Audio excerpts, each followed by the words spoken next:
Welcome students for this brief discussion on mucormycosis.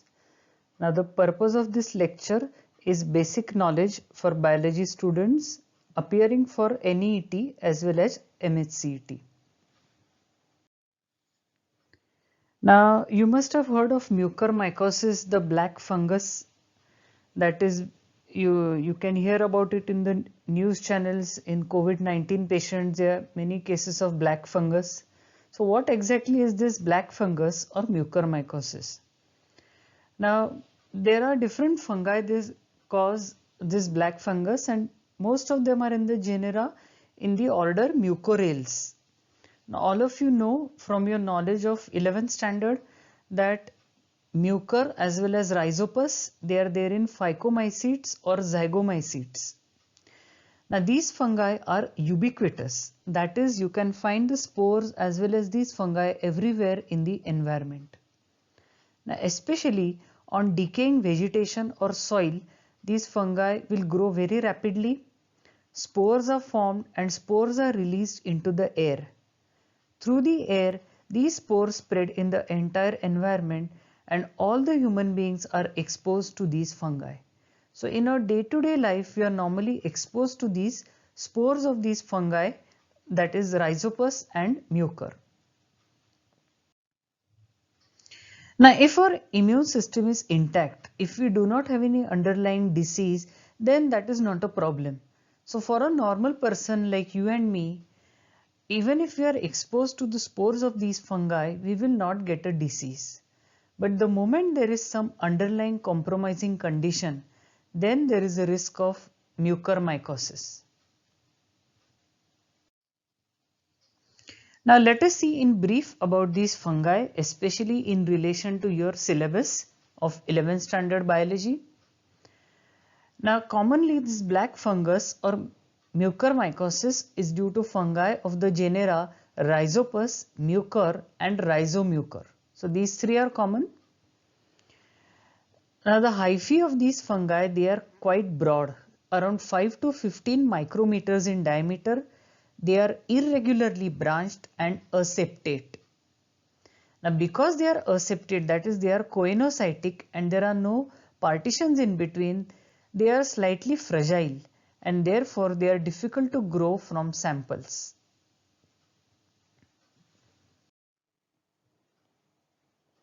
Okay, so the other fungi in which there can be some confusion is the Ascomycetes. But the hyphae here are much narrower. So they are around 2 to 5 micron, that is micrometer in diameter, and they have regular branching as well as they are septate, that is there are partitions in the hyphae. So that is how you can differentiate between the Mucor and Rhizopus as well as with the Ascomycetes molds. Now this is Rhizopus stolonifer. Now all of you know this as the common black fungus that grows on rotting bread or any rotting organic matter. So black fungus that you see on bread that you leave outside by mistake, that is this Rhizopus stolonifer. This is a high magnification image of the fungus. It is a common fungus that you can see over rotting bread or decaying organic matter. You can see the growth of this fungus. And this is a simple drawing from your 11th standard textbook. Okay, so this is Mucor. Now you can see the mycelium. Okay, so you can see the mycelium here. Now the mycelium is a network of hyphae. So it is going to absorb nutrients from the medium on which the fungus is growing, which is commonly in this case decaying organic matter. Then you can see the sporangiophores, and at the tip of the sporangiophore you can see the sporangia, inside which this sporangium you are going to get sporangiospores. Now these are released into the air and they get dispersed along with the wind to very long distances. Now let us come to the pathogenesis, how exactly this fungus causes problems to human beings. Now this rhizopus, it is known to produce an enzyme called as ketone reductase. And this enzyme specifically allows them to thrive in high glucose and acidic condition. So whenever a patient is having high amounts of glucose as well as some acids in his blood, that will be favorable for the growth of these fungi. And therefore, diabetic ketoacidosis is a major risk factor for getting mucormycosis.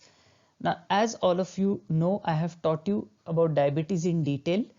So, whenever diabetes is uncontrolled, there is formation of ketone bodies and they are acidic. So, that leads to a condition called as diabetic ketoacidosis. So, this is a major risk factor for getting this fungal infection. Now, there are different forms, different parts of the body that are affected by these fungi, but the most common one is the fungus spores will enter through the respiratory system and they will affect the nose as well as the parts around the nose. So, rhino-orbital cerebral, this is the commonest form along with pulmonary forms. So, let us see what are these.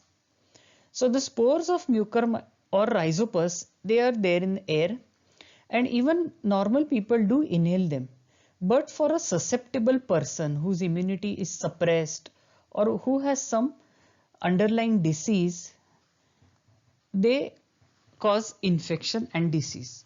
So they will spread into the nasal turbinates, that is the bones in the nasal cavity, okay, or in some severe cases they do spread inside right till the level of lungs also. Now these fungi are known to be angio-invasive, that is, they invade the blood vessels. And once they invade and block the blood vessels, there is infarction of the tissues. And what is infarction? Death of tissue due to lack of blood supply. So these fungi block the blood vessels, the blood supply is cut off and the tissues will die. This is called as necrosis. And due to this fact, you can see the entire tissue will become dead and blackish colored.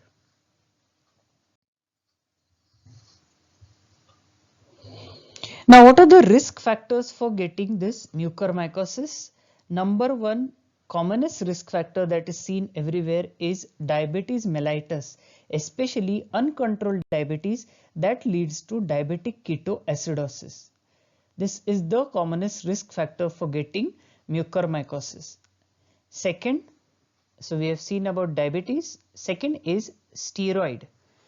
Now steroids are very useful and good medicines, but if they are overused or wrongly used, that is abused, then they make worsen this situation and patient can get mucormycosis. Third, malignancy. So patients of malignancy are also at increased risk of getting mucormycosis. Transplantation patients, patients who have been transplanted with kidneys or liver transplant or bone marrow transplant, they are at risk of getting mucormycosis. Iron overload, diseases like thalassemia can have situations of iron overload. Drug abusers, patients of HIV AIDS, patients of malnutrition like Kwashiorkor and marasmus, as well as patients who get injury or burns. So these are all the major risk factors for getting mucormycosis. Now, when do we actually suspect mucormycosis in a patient? Now, especially if it is a patient of COVID-19, diabetes or some immunosuppression. So in these patients, if the patient will start getting number one, sinusitis. So in sinusitis, there is blockage of the nose. You can get discharge which is blackish colored or blood stained, as well as pain around the region of the sinuses. So in the sides of the nose, you can get lot of pain.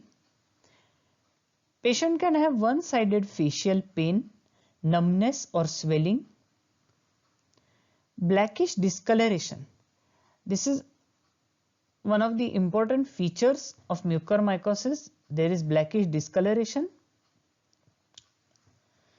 Now, If this fungus spreads to the neighboring parts, there can be vision problems, eye swelling, blackish colored spots or lesions are seen around the nose as well as cheeks or near the eyes.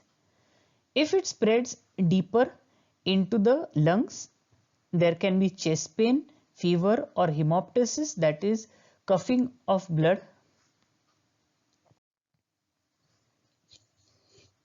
Now, what are the features of rhinoorbital and cerebral mucormycosis, that is spreading through the nose into the orbits as well as into the brain?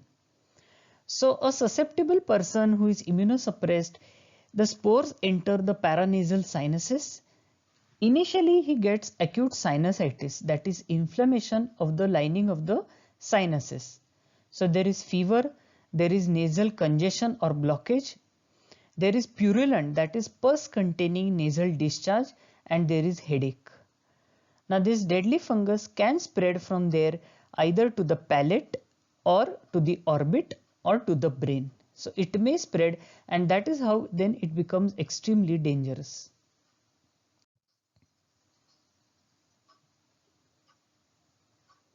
So what are the features of mucormycosis? There is swelling, blackish color, pain, as well as destruction of tissues. So you may get all these changes in the area of the nose or at the side of the nose or near the orbits. If the fungus invades the orbit, there is swelling of the eyes and this may cause blindness. It may also invade the brain. Patient may go into coma and can unfortunately die. There can be fever, nasal ulcers, facial swelling, especially around the eyes, around the nose, decreased vision, sinusitis and headache.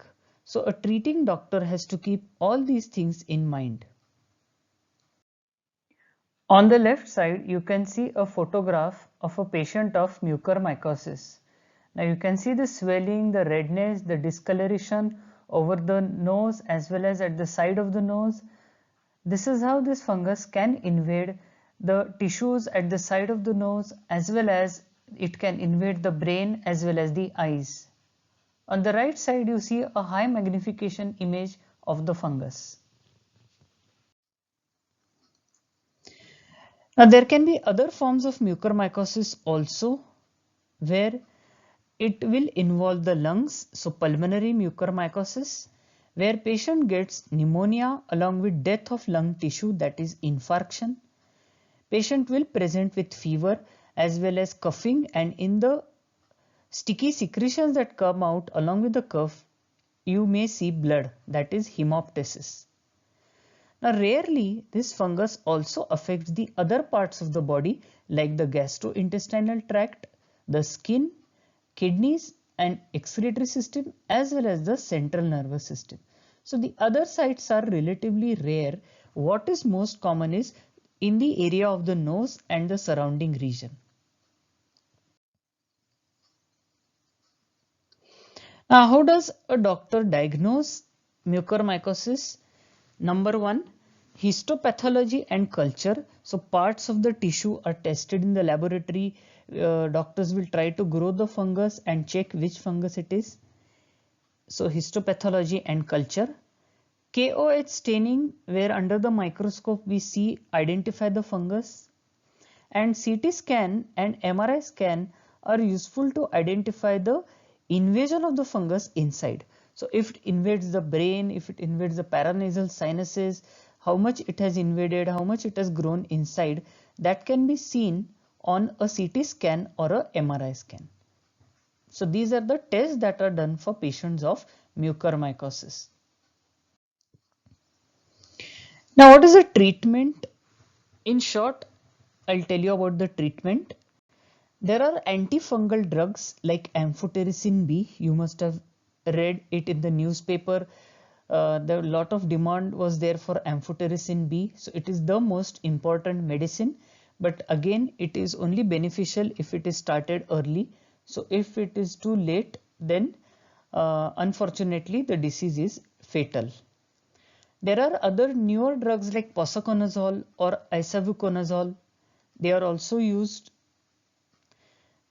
Then along with the antifungal drugs, surgery has to be done.